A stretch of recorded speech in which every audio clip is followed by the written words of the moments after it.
Welcome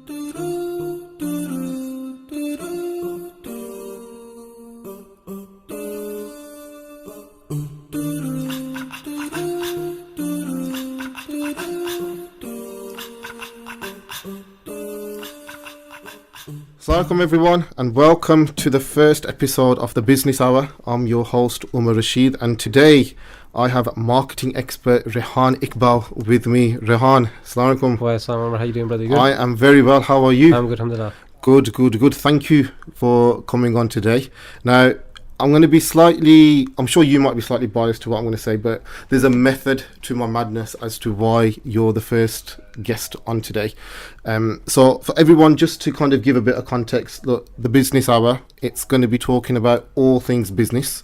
So whether you're a business owner, whether you're a budding entrepreneur, whether you're an employee, whether you're thinking about going into, business, this is the show, this is the hour for you to get all your knowledge and expertise, and hence why we've got a marketing expert on today. But the reason I chose you, Rehan, the reason why I chose marketing, and yes, you should be feeling very special and very privileged. I am. The reason why is, I don't know, you might agree, you might disagree, but in business, there are so many important facets. Yeah, people will say finances are important, and of course they are, having cash flow, sales, making sure you provide a good customer service, making sure your product or service that you're offering is obviously to a high standard. But for me, I think marketing is right up there, if not right at the top. Because look, if you've started a new business, but you're not shouting about it, you're not marketing, and how do people know? So look, marketing, what I find is a double-edged sword, right? One of the things that I see a lot of business people do, because marketing is an external resource. If you're building your team and you're building products, that's tangible stuff that you're investing in your business, right? Whereas marketing is generally seen as an external source. So a lot of the times when businesses are looking to maybe make some cost savings, they look at the things that are external. And usually a lot of the times marketing is one of the things that will be, even in business studies. I went to a business studies class the other day for some college students. They invited me in to speak. And the teacher, when he was going through the business class, one of the things when he spoke to the students about where could you save money if something went wrong, one of the first things he said is marketing, because he said, look, it's not essential. And that is one of the things that people view as marketing, right? Well, it's an external thing, we'll turn the tap off. But you're absolutely right. In the other sense, one of the things that I've also seen is when people want to scale up and they want to level up, marketing is one of the first things that they go to. So when we talk about marketing, it very much, and how important it is within the ecosystem of a business, it's very important that it's implemented or introduced or adapted correctly at different times within a business. One of the things that I'm always skeptical to say to people, like, look, this is the most important part, or that's the most important part, because there's a saying that I heard a very long time ago. You ask a barber what's the next thing that you need, they're always going to say a haircut, right? So if you ask a marketing person what you need, they're going to say marketing. You ask a salesperson what you need, they're going to say sales. You're going to ask a finance, it's finance, right? So everyone's going to have their own prejudices and so on and so forth. But what I've found is when businesses are looking to level up, or they really want to, one of the things I've seen people with great products, great businesses, and they'll always come to me and say, no one's buying from us. And I'll say, who have you told? And one of the answers will be, well, everyone knows. Well, who's everyone? Well, my wife knows, and her friends know, and my sales guys know, and their friends know. It's like, no, outside of your own ecosystem, outside of your own bubble, who really knows about your business? And a lot of business people will be like, well, nobody. And what I found is, from that perspective, when you're at that stage, then I always find marketing is, your go-to, your thing that you really need to focus on. Yeah, no, definitely. It's interesting you mentioned about business studies, because I was thinking about this the other day when many moons ago, when I was at university, I did a business management degree. Part of that was some marketing modules. And I remember then we did marketing. From what I could remember, there was 4 Ps or 7 Ps. We remember reading a book from Kotler and stuff like that. And there was nothing about digital marketing. There was nothing about Facebook. There was nothing about obviously how the world's evolved. What's your view on marketing? What do you think marketing is? Is marketing still some of the basics what it was back then, or has it evolved? And if so, how do you think it has evolved? What's marketing to you now? So that's a really good question, because marketing at the very base level is a very simple concept. It's a very easy thing to do. Essentially, and this is one of the things that I get quite a lot, running my marketing business and being a marketing expert from that perspective, is anyone and everyone can do marketing. at a very base level, anyone can do it. It's a very subjective thing. It's not an objective thing. It's not like mathematics, right? It's not like science. It's very much a thing of, well, I like it and I can do it and I've done this and so on and so forth. And because of that, the elements of marketing have stayed, or the core principles of marketing have stayed the same throughout. What's changed are your avenues for marketing. And they always change, right? They always adapt and adopt and evolve over time. If you imagine, right, forget, digital media, but if you remember at high school, right, the kind of stuff that you had access to was the internet and the email. But that was something that your parents never had any access to. So for your parents, that's a completely alien, completely new space. And even us, I remember when I was in college, first time came across the internet, even we're learning how to use it, we're learning how it works, and we're learning how to kind of navigate those seas. But today, forget Facebook and Instagram. Now there's Snapchat, now there's TikTok, now there's far too many there's platforms. A bundle of different platforms, right? So what happens is the platforms evolve, but all of them, without getting too deep into the conversation, but all of them have their own nuances, all of them have their own ways of working, but the core principle of why they're there is the same as when you went and studied that business. Yeah, we'll come on to those different platforms and the nuances shortly. Firstly, how did you get into marketing?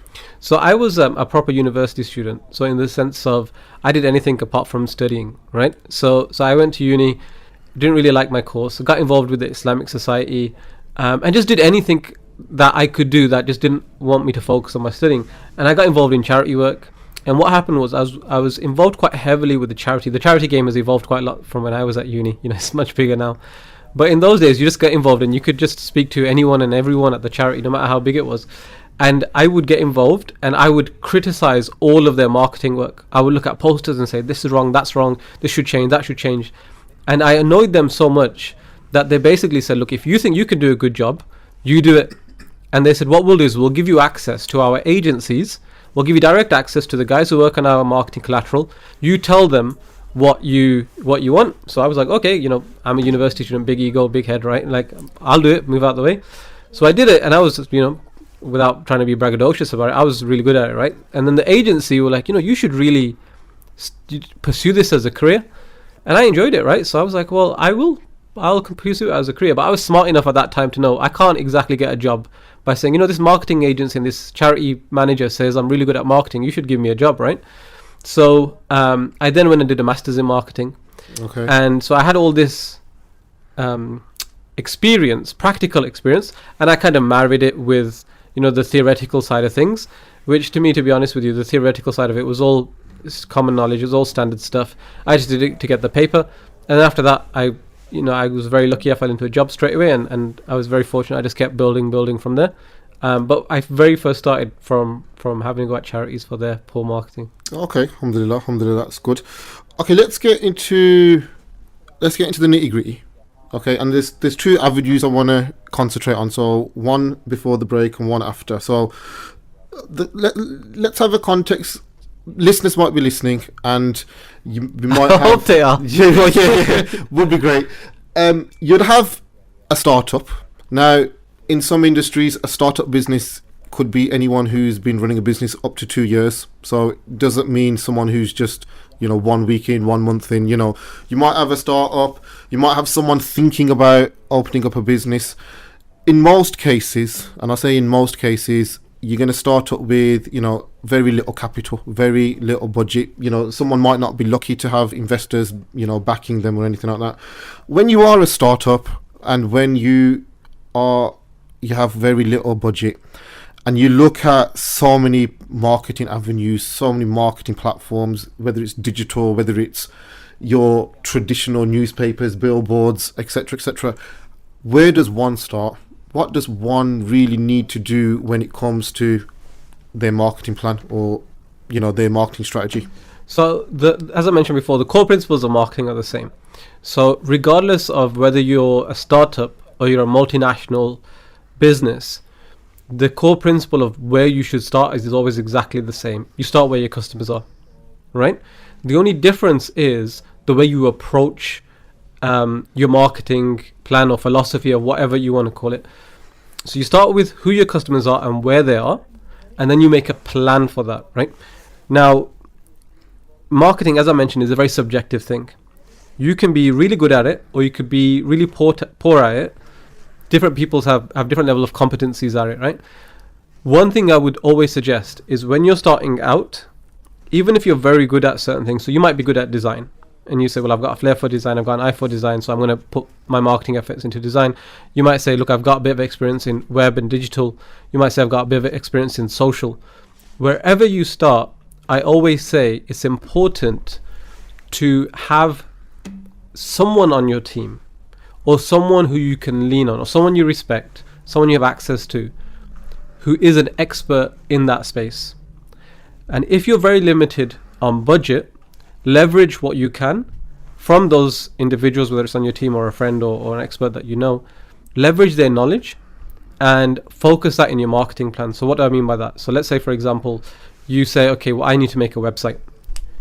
And you say, look, I don't have a budget to make a website, right? So what I'm going to do is I'm going to go make a website on my own by doing what I think is right. To be fair, you'll probably mess it up. Not because you're not very, you're not smart, or you don't know what to do, or you can't figure it out. The thing is, most people, and it is, one of the things that we do is we build websites, right? And people come to us and say, why can't I just build it myself? The truth is, we forgot so much because of our journey of learning so much more, if that makes sense. We've forgotten so much because we've been through what is right and what's wrong, what works, what doesn't work. And if you don't have that experience, what you'll end up doing as a startup, whatever resource, whatever capital, whatever time you have, you'll end up wasting because you try to do it on your own. In any kind of space, in any kind of sphere that is subjective, you might think that I can do it, and you can probably do it to a degree, but you need to know what not to do as much as what to do. And if you're very limited on budget, grab onto what you can, but focus. I've seen businesses who are startups, and they'll come and they'll say, well, we're trying on Facebook, we're trying on Twitter, we're trying on Instagram, we're trying on YouTube, we're trying on all these different platforms. And I'm like, who have you got working on it? Oh, we've got one person. So it's too much for one person. Like, focus, right? Give that person, because you're spread too thin. And they'll say, well, all our competitors are doing it. Well, how big are the competitors' teams? And moreover than that, are the competitors actually doing a good job at it? I've seen businesses come to me and say, we need videos. Why? Because our competitors have got videos and they're doing amazing jobs. I'm like, can you bring up the videos? Bring up on YouTube. It's been viewed 25 times. They spent like £3,000 on that video, right? And it's been viewed 25. That's not a good use of resource, right? But you're looking at it because you're if you take that 25, you've watched it, and probably a few other people in this business have watched it, and their business people have watched it. Like, how many been wowed by it? Well, how many people outside of that scope have watched it, right? So it's probably not doing anything for their business. So you have to at a startup stage, you have to be very smart in how you use your time. Rehan, a couple of things you touched on there. You said, obviously, you need to market where your audience is. Now, a startup would look at and say, okay, my audience is, one, they'll probably say potentially everywhere, but generally they would say, but my audience is on 2, 3, 4 different platforms. They're predominantly there. I can't, how do you then, do you narrow it down even more? Do you focus on one or the other? What would you advise in that instance? So we usually say start with your website, because a website is platform neutral, right? A website is something that anyone who has access to a computer or a mobile device can go on, and you leverage the biggest social media platform in the world, which is Google, by doing that, right? If you're not on that space, you say, look, I'm only on Facebook or I'm only on YouTube, what you're doing is you're alienating everyone who's outside. There's a famous phrase, right? Google it. And that has nobody says Facebook it or YouTube it. Well, I mean, I guess probably they do now a bit, but there's a reason why people say that, because that's the first port of call for the vast majority of people. And we always say, have that as your fundamental, right? That's where you build from, because worst case scenario, people will lean back onto that. When they're trying to find you, they're trying to find what you're about. After that, it comes down to time and money and resource.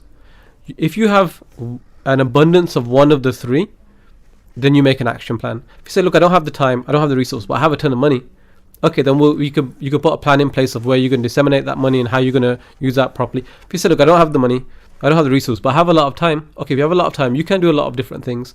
But the issue comes down to, if someone says, I don't have any of those, I don't have time, I don't have resources, I don't have money, what do? Okay, start with one platform. Start with one platform and don't stretch yourself. And this is, again, whether you're a startup, whether you're a big, massive business, because you'll be surprised. I've worked for big multinational corporations. the marketing teams aren't always massive. You go in and sometimes it's 3 people for a huge global conglomerate, and they'll also try to stretch themselves, right? They'll also say, because what happens is there's a philosophy and idea behind marketing that, you know, anyone can do it, right? I used to hear a lot when I was working in corporate businesses, what do you guys do? Are you the coloring in department, right? So what happens is, well, it's just Facebook. I do Facebook. My son does Facebook. Can't be that hard, right? And so you'll hear that, well, if you can do Facebook, maybe you can do Twitter and you can do YouTube and you can do all these things. All of a sudden, one person is trying to be an expert at everything. And when you're trying to be an expert at everything, you're an expert at nothing. So, again, I always drive it down to what do you have time on? And then if you say, okay, we only have the time, money and resource to focus on one thing really, really well, or a few things kind of okayish, do one thing really well. Because if you do that one thing really well, it will give you the money, it will give you the time, and it will give you the resource to expand to the others. But if you mess up all 4 of them, you know, sometimes there's a thing of showing someone nothing is better than showing them something that's not that great. So show them something amazing rather than 4 mediocre things. Okay. You mentioned start from a website. You obviously given importance to a website. My question is, with digital marketing and with the platforms we have, how important is a website? Because I've seen people rely on just their LinkedIn page, and they say my audience is on LinkedIn. The way I've created my LinkedIn profile, that's enough. I've seen certain businesses, let's say, that deal in cakes and food and, you know, these sort of things, just rely on their pictures on Instagram, and then they accept orders through an Instagram, would probably not have a website. So is there a way to actually kickstart your business without a website, or do you think that they're still missing a trick? No, so the thing is, those are, again, what we're talking about, subjective decisions and subjective areas that businesses are in, right? You know, if somebody comes forward and you just give them advice, what we're talking about is just general advice, right? But if somebody came to you tomorrow and just said, look, give me some advice, you'd have to know what their business is about and advise them accordingly. Now, the reason why I say a website is important is a website isn't your entire conversation. It's a part of your conversation. So if you start with someone on LinkedIn, not every person that you have a conversation with on LinkedIn is going to buy from you, from that platform, for whatever reason. You know, you might be one of a number of people that they're going from that. You know, some Google research that I was privileged to have access to said that a individual interacts with a brand 8 times before they make a purchase. That on average, some people it's less, of course, and some people it's more, but on average, a individual will interact with a brand 8 times before they make that purchase. If you narrow your audience down to one platform outside of your website, what you're doing is you're narrowing the ability for someone to have that conversation with you to only what you are able to produce. So the way that social media platforms work is you have to constantly keep putting out more content for it to work in that ecosystem. A website can sit standalone, right? It can sit outside of that space and it's just there. So you can have a conversation with someone in LinkedIn, and outside of that conversation, they can jump on the internet, they can jump on Google, and they can find you and then say, okay, we've had another second touch point. The other thing is, the reason why we say that is, again, Google is the biggest social media platform in the world, right? Like before Facebook and all these kind of spaces, it's the biggest. If you neglect that for other spaces, what you're doing is you're neglecting a huge amount of people, and what you're also doing is potentially losing out on organic traffic. Right, what I mean there is LinkedIn is very rare. Let's say, for example, someone types in HR and you're going to pop up, right? Because of the nature of how LinkedIn works and it's on connections and all that kind of stuff. Again, on Instagram, if you just type something in, you can find it through the discovery space and whatnot, but it's very, it's very, very, you're very dependent on the algorithms. And of course, you're dependent on the Google algorithms, but the keywords and a lot of the other technical kind of stuff you can do with Google, it gives you a space to have a conversation with people who had never heard of you, who would never come across you, who would never know your brand but they're looking for your service, your very particular service. And that's what we always say, have that as your core fundamental, because again, with a website, you can also leave it. You can develop it and leave it for an extended period of time. Whereas with socials, you kind of have to be on it all the time, and it takes a lot more time and a lot more energy. Okay, good stuff. Just before we go for a break, the other thing you mentioned was marketing plan. Now, sometimes we all have plans, but all our plans are in our head. Do you know what I mean? We've got so many things going on in our head that we're going to do this, we're going to do that sort of thing. When you talk about a marketing plan and you're a startup, what are you talking about? What should a startup be looking to do when it comes to putting together a marketing plan? Is it a 1 month plan, a 3 month plan, a 6 month, year plan? Is it one platform sort of thing? Elaborate on that. So a marketing plan, look, I think there's nothing wrong with having a marketing plan in your head if that's the way that you work, right? Everyone works in a different way. You know, I remember when I used to work in marketing for a company, I never used to write anything down, like ever. And everyone used to say, like, this guy, he's not doing anything. I'm like, well, ask me a question from like 3 months ago. They asked me, and I was like, this, I could keep it in my head, right? I was like, but at the same time, I'm not suggesting you do that. Yeah. I'm like, if your process is to write stuff down, you write stuff down. Like, I'm not telling you to freestyle or hold it in your head like I do. It's everyone works in a different way, right? So if that is the way that you work and that works for you, then keep doing that. I think in terms of a marketing plan, usually you would say to a business, have at least a 12 to 18 month plan. Because at the end of a 12, 18 months, if you give yourself less than that, you haven't fully given your brand or your business enough time to succeed. Outside of a 12, 18 month time period, if your business isn't doing well at that stage, it probably isn't going to keep going, right? So a 12 or 18 months is a condensed enough, intense enough time for you to put an action plan in place, implement it and execute it, and know whether you're on the right track or not. That doesn't mean that you're going to be hyper successful in 12 or 18 months time.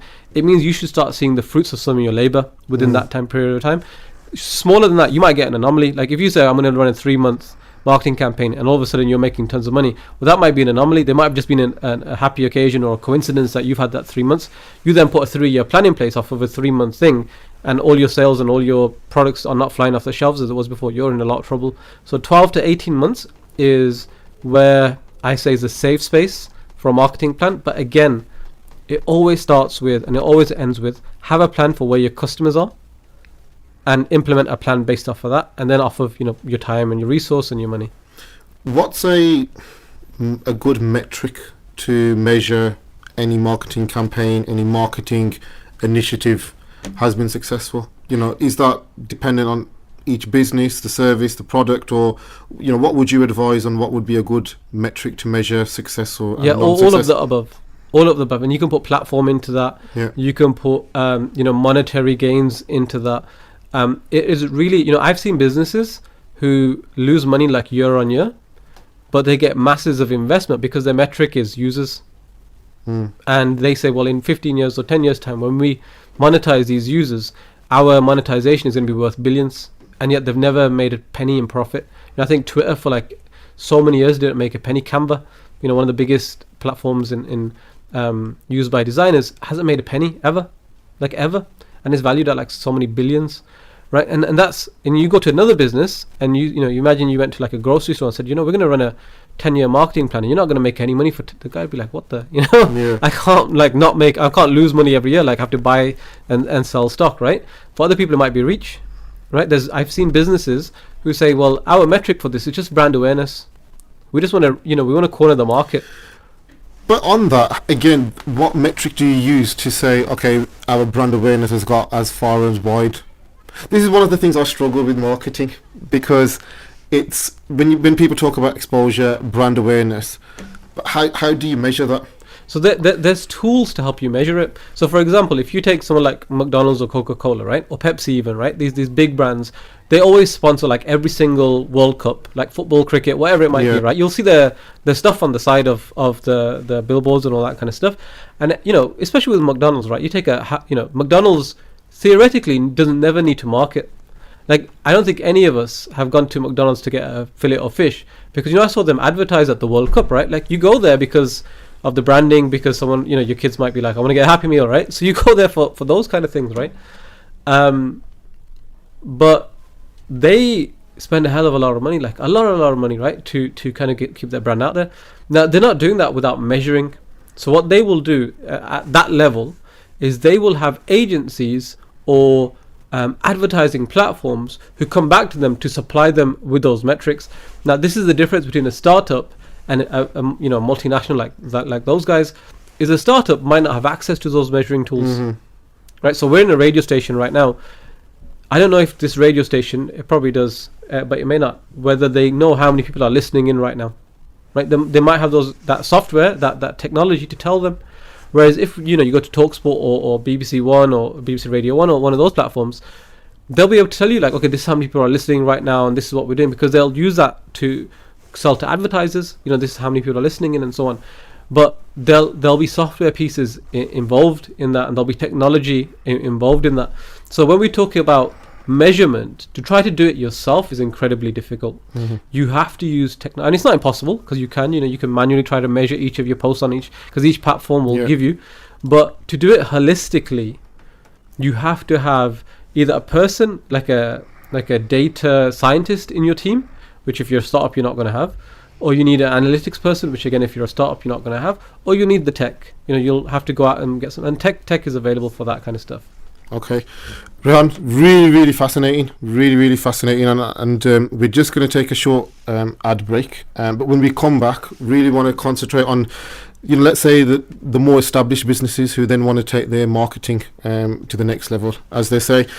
Guys, you're listening to the Business Hour here on Unity FM. I'm your host, Umar Rashid, and please join us back after a short break.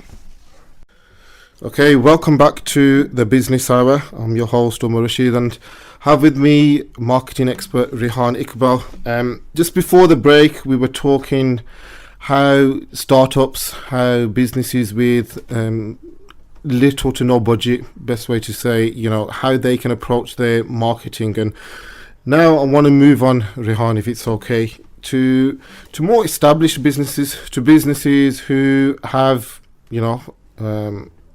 gone through that phase, been able to establish themselves, been able to grow, and now they've got in a more stronger position financially, brand wise, etc.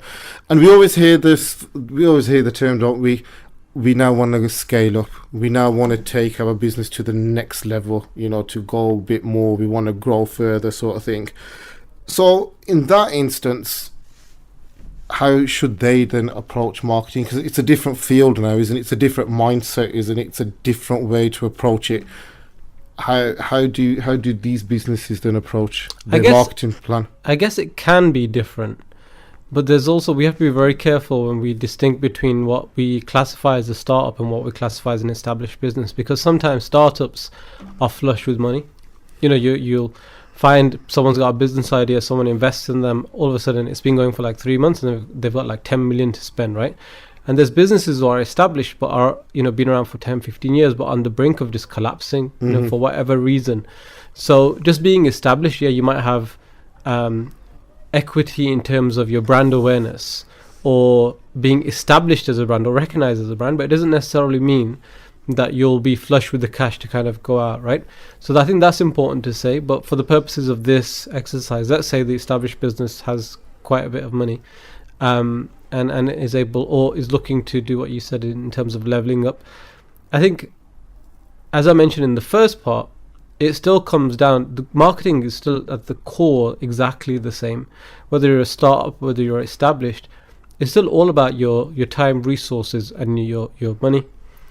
The only difference is the way that you approach it and the level at that you're playing at. So, as an example, if you're a media company, for example, right? A media company and you're trying to advertise your services and you have very little cash as a startup. Let's say you're just starting up, you don't have much money. You might say, I'm going to go for the cheapest kind of avenue to market and advertise and promote my business, right? It might be leaflets, or it might be word of mouth, or it might be knocking on people's doors and all that. All of that classifies as marketing, right? Now, let's say you're established now and you're a multi-million pound business. You're not going to be knocking on people's doors. You're not going to be handing out leaflets, primarily because your clientele is probably not that clientele, right? Whereas you started off, you might have had a certain clientele, now you might have shifted quite dramatically, and that level of clientele is not going to respond well to leaflets and knocking on doors.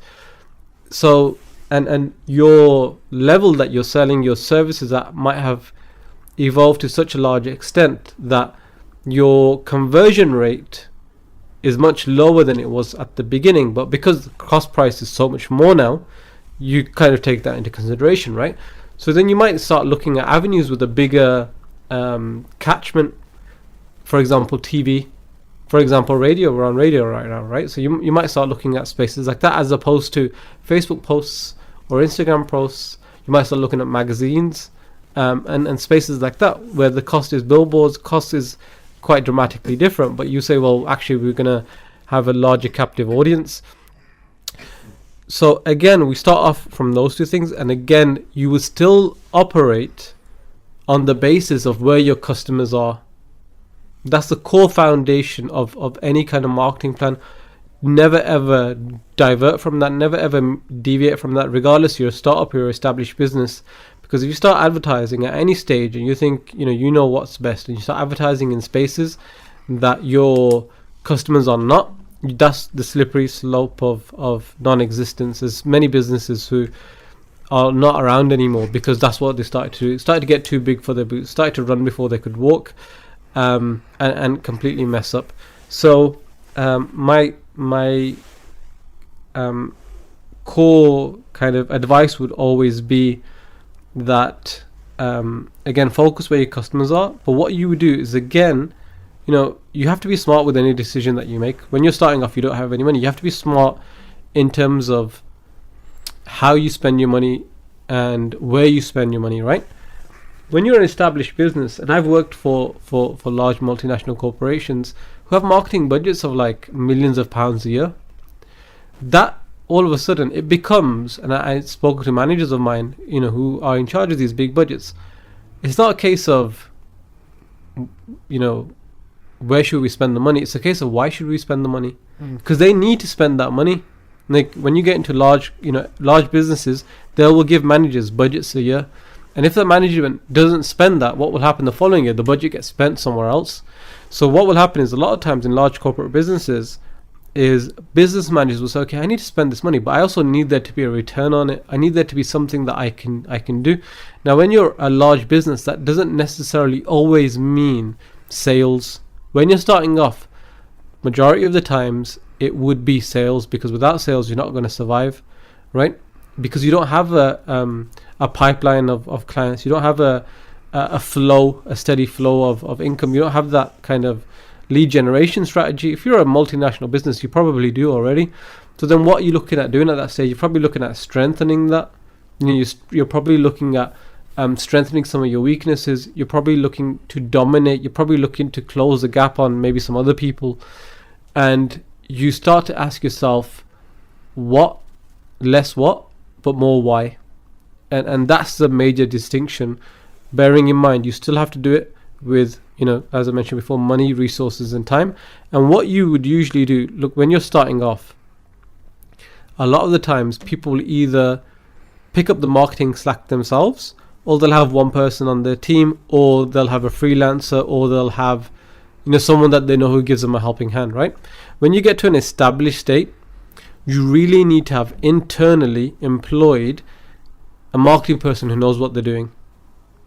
Because when you get to a certain stage, and this is my experience, when you get to a certain stage, as a business owner, you can't start to tell people who are established and who are experts in their field, like, what they should be doing. You as a business owner, you can't come up to me, for example, and say, by the way, I think the website should be like this, and this, right? Because I'll take your advice, but you shouldn't be running point on that. That's not your remit. Like, you have to appreciate and understand that that's someone else's skill set. But what you should have is, you should have someone internally who you can offload your ideas to, and you say to them, okay, look, I want you to run with it. I want you to work with that person, because you two can take what I know and mesh it into something. And that's important. You said something interesting about you should look at having your internal marketing. What's an ideal benchmark? Because we always find certain points in a business like that. Sometimes a business might say, okay, at what stage do I take my first staff on, or my second staff, or third staff? Someone might say, at what stage do I outsource, or whatever. When you bring in something in, what would you say is generally a metric? And is it a sensible metric to say, well, okay, if I'm spending, for example, on a social media platform, £10,000, £12,000 off ads or SEO or whatever, but I'm spending that much to an agency.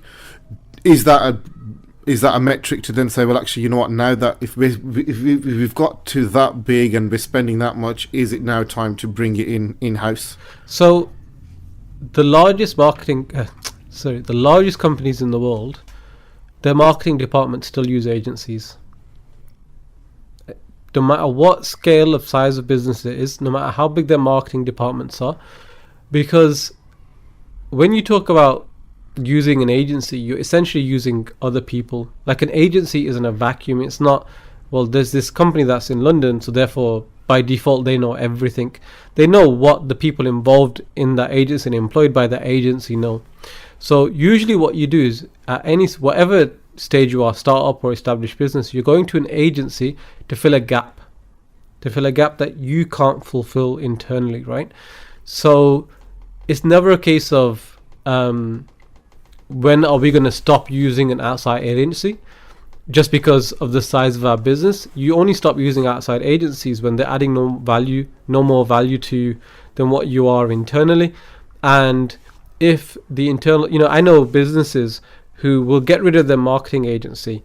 4 years later, they'll take up another agency. Why? Because in that 4-year period, everything that they needed to know, they knew. But in 4 years down the line, there's a new piece of technology, or there's a new area that they want to explore that they just have no experience internally of. So why go and employ somebody if you don't know an area of marketing, right? And you go employ somebody, and I've seen this happen a lot. They'll employ somebody and they'll say, okay, you're the programmatic lead, for example, right now, right? And then the programmatic lead will come in, start doing some work, and then after a year or so, they'll say, yeah, you haven't done anything, or you haven't done what we expected. And the person will be like, you haven't given me any directives. And they'll say, well, we don't know what your directive should be. And then that person will say, if you don't know what my directive should be, how do I know what I'm supposed to be doing to hit that directive? Do you see what I'm saying? Like, if you don't know if you don't know more than the person that you've employed, how can you manage them? How can you set targets? How can you do X, Y, and Z? You can get lucky sometimes, but generally speaking, you need to know.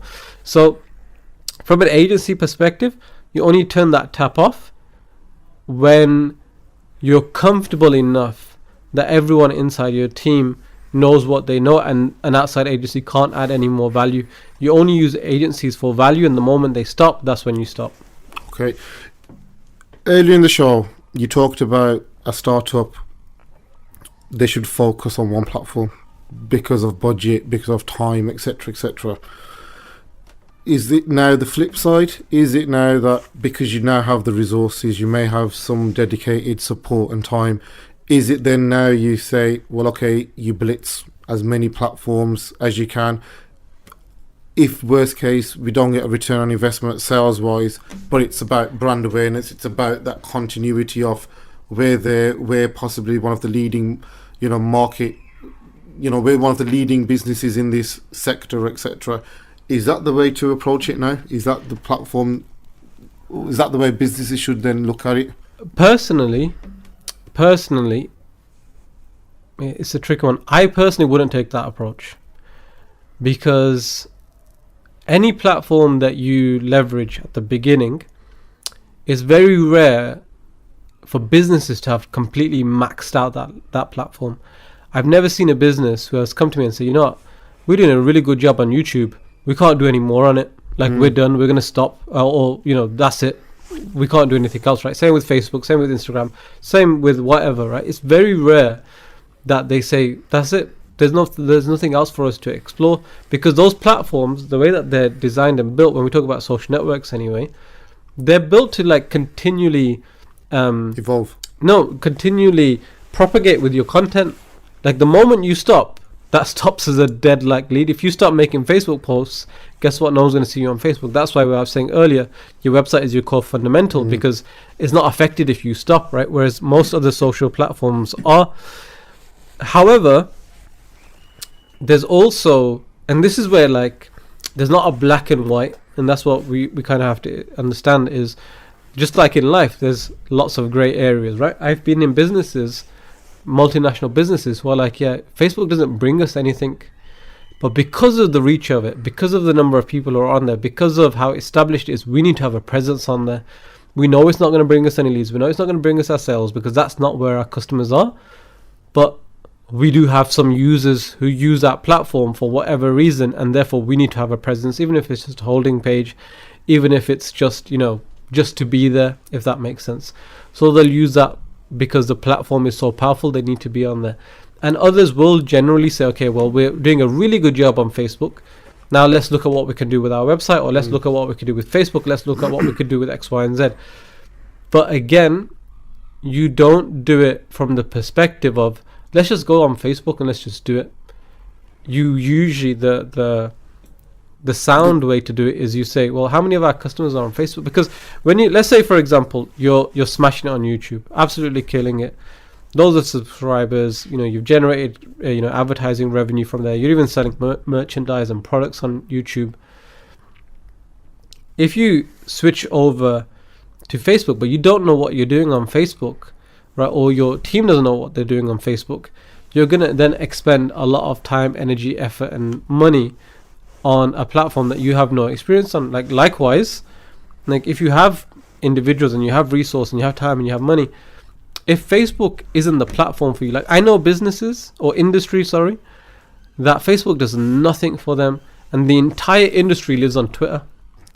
So from that perspective, if you're killing it on YouTube, and I'm talking about an industry in mind where YouTube and Twitter is like the entire game. There is no, just keep it on there. So they just keep them on those platforms. Yeah. So what you start to do is if you say we've got the time, money, resource, again, do it smart. Pick the next platform where your next big batch of customers are. Once you start to corner that and you have a system in place and you're doing really well on it, and you still have more time, resource, and money, then pick the third platform, and that's my approach to it. I come across a fair few businesses who they've been established, and when I ask them, look, what do you do to business generate, etc., normally they say we just rely on referrals, and they kind of say, look, we just don't do marketing anymore, we don't do this anymore, we just happily rely on clients' referrals and word of mouth, etc. Is there a risk for such a business just to rely on that? Because does that then open the door for a new and upcoming business competitor, etc., to overtake them? Or is that a great position to be in? No, I mean it's I guess both and neither, right? Because I know businesses, I met a business owner the other day. They do steel works, right? And I went to them and they were like, we don't need any marketing help. Our suppliers come to us, and our capacity, no one's gonna, if we advertise on Facebook, no one's gonna phone us up tomorrow and say we need 10 tons of steel. It doesn't work like that, right? In that industry, they were like, look, we know it makes sense, we do it tender documents, and we have suppliers and buyers and all that kind of stuff. We put our time and effort, energy. What I want to establish is every business does marketing.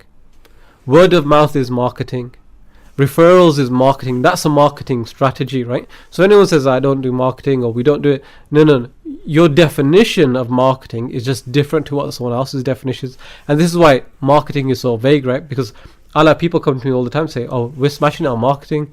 I'm like, what are you doing? We're doing PPC. I'm like, well, you're doing an aspect of marketing, but you're not doing the entire and they'll show me the marketing collateral, and I'm like, yeah, it's poor marketing. You're still doing marketing, right? But you're doing a really good job on PPC. You're really doing a really good job on online ads. But the other parts of your stuff, you haven't got a marketing strategy, or you haven't implemented a marketing strategy. You've implemented a PPC strategy, right? For those who don't know what PPC is, pay-per-click. So it's like when you go to Google and you'll see these sponsored ads and stuff. Yeah. Or when you go onto Facebook and you see adverts that pop up, and you're like, I've never liked this company, why are they showing me ads, right?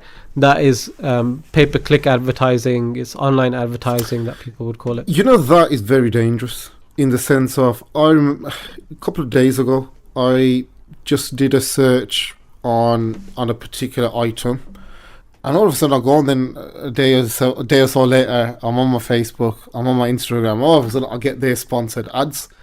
And that's just, it's quite scary, isn't it, that is a part of marketing? And it probably goes back to, like you said, the 8 touch points that if this company has realized, okay, they've just searched a snippet of my product, or they visited my website, or they did a Google search, all of a sudden I feel harassed by them on Facebook and Twitter and, you know, on Instagram. So it's quite, on one hand, it's quite scary, isn't it? But that's the whole marketing plan, isn't it? That is I had this conversation with my friend, right? And he was like going in on it. And I was like, bro, just give it a rest, man. And he was like, no, you know, they're following me and blah, blah, blah. And I said, look. Violated. Right, well, he was kind of like implying the same thing. And I was like, if, for example, I'm searching for shoes one day, yeah? And I go on the internet, for me, it'd be really useful if they showed me shoes the next time I went on the internet. Like, if I've seen shoes and I've been on this website and I like the shoes, but I just didn't purchase for whatever reason, you know, the kids were crying, or I had to pop out, or I got a phone call and I had to close the computer, I might forget like where I saw that product. It would be really useful if I'm scrolling across the internet and all of a sudden, by the way, you know, you spent like 10 seconds on our website, or you added this to your basket, you didn't check it out. Like, oh yeah, I'll go back and I'll purchase it. Like, retargeting works. I think the success rate of it is like, I don't know. Is that the terminology, retargeting? Yeah. So when you visited something and you see the ad again, it's called retargeting, right? And it works for a reason. So from that perspective, I said, look, it would be counterintuitive if, for example, I saw a product and I couldn't remember where I saw it, and then I have to go spend another 10 hours trying to dig this out. I'm like, man, can't you just show me? Like, I just saw your stuff and, you know, I want to see your stuff again. I guess it becomes harassing if it's done poorly. If, for example, I've been on a website and I was just scrolling through it, I was there for like 2 seconds, and then I see like 50 of their adverts. Yeah. And I haven't clicked on one of your adverts. Stop showing me your adverts. Like, I'm not gonna. That's where, and you could put, you know, rules in place to say if a person's seen an advert so many times, they don't do anything, stop showing them the advert. That's just a poor implementation of it. At the core base, like if I go on a holiday company's website, and I'd kind of take it a bit further, and I say, you know, I'll come back, and then that holiday company shows me an advert, and then says that, you know, by the way, you looked at this holiday. What if we give you 10% off? I like that. You know what I mean? Like, to me, that's useful. But I think, you know, I guess it depends on where you kind of fall on the fence. Some people are like, my privacy. I'm like, to me, like, as a marketer, I don't want to advertise to you if you're not going to buy from me.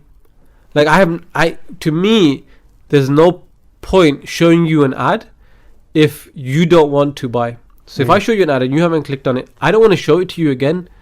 But I want to show it to people who are going to buy. So whenever you put a marketing plan for this, you know, online advertising stuff, a competent marketer will turn around and say, well, okay, this person, I am very positive that this person is going to buy from me. So I'm going to advertise to him rather than, well, he came on my website, so I'm going to show him the advert again. No, that's a very, very punitive way of kind of approaching it. Okay. Just nearly coming to the end, Rehan. Couple of more questions. One fascinated to know. How do you think COVID in the last 12 to 18 months has impacted on people's minds and around marketing? Have you seen people, earlier like you alluded to, cut marketing because they thought, okay, COVID's hit us, we need to make some changes and some savings? Or has marketing become more prevalent, more important? So it was interesting with COVID. In the first 3 days after, you know, the COVID thing kicked off and it was like lockdown and all that kind of stuff, we lost all of our business. Like everything. Because what happened was, again, because it's an external resource, people are like, where do we save money? Right? We're not going to have any sales because people are not driving around, people are not going here, the X, Y, and Z. And it was an external, we can cut that very easy. We don't, you know, it's not our staff. Obviously, everyone looks after their own, right? So in 3 days, we lost everything. And we were like, that's it, it's over, the game's over. We'd been on a good run, we'd started to establish ourselves. And then like 2 days after, we just started getting calls left, right, and centre from other companies who were like, you know, these other companies have all shut down their marketing. We're going to ramp up ours, right? Like we've got, you know, we've been doing bricks and mortar stuff for years and never had a need for a website, never had a need for a social media presence. And now everyone's locked in their houses. The only way our product's going to get to them is through that platform. And we had the most busiest year ever, like in our company's history, directly after all those businesses pulled the plug.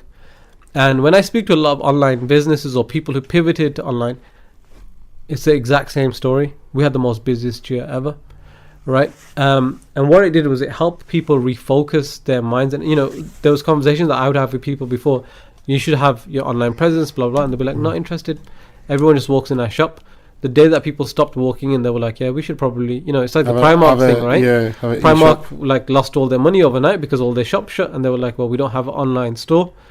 And people were like, well, for a Primark, that was a bit of a rookie mistake, right? So COVID has narrowed people's mind, and what it's also done is it's changed habits. It's changed habits to the extent that previously a lot of people didn't do online shopping because they didn't trust online websites, or they just didn't like the hassle of it. But now everyone's used to getting Amazon parcels through the post and getting X, Y, and Z through the post. And once you start on a particular path and you get used to a particular path, it's very difficult to come off it. So I think marketing, the COVID impact is going to be driving more people online. Very, very quickly, and I mean very, very, very quickly, how do you see the future of marketing? Same as the past of marketing. The core principle will be the same. The platforms will evolve, and there'll be more, and we'll just have to evolve with them. Rehan, just finally, how can our listeners contact you, get in touch with you today? So I run my own marketing company, which is called Arren Marketing. So people can go on the Arren Marketing website, which is arrenmarketing.com. They can also find us on LinkedIn. If you type in Arren Marketing on LinkedIn, or on Facebook, you can find us in there. So it's spelled ARREN, Arren Marketing, and you can find me there, inshallah. Rehan, brother, thank you very much. Been really, really insightful. Really, really enjoyed it, and hope our listeners have benefited as well. Guys, you've been listening to the first episode of the Business Hour. We've had Rehan Iqbal, marketing expert, on hand to show and give his wisdom and experience and expertise. Brother, Jazakallah khair very, very much. Thank you.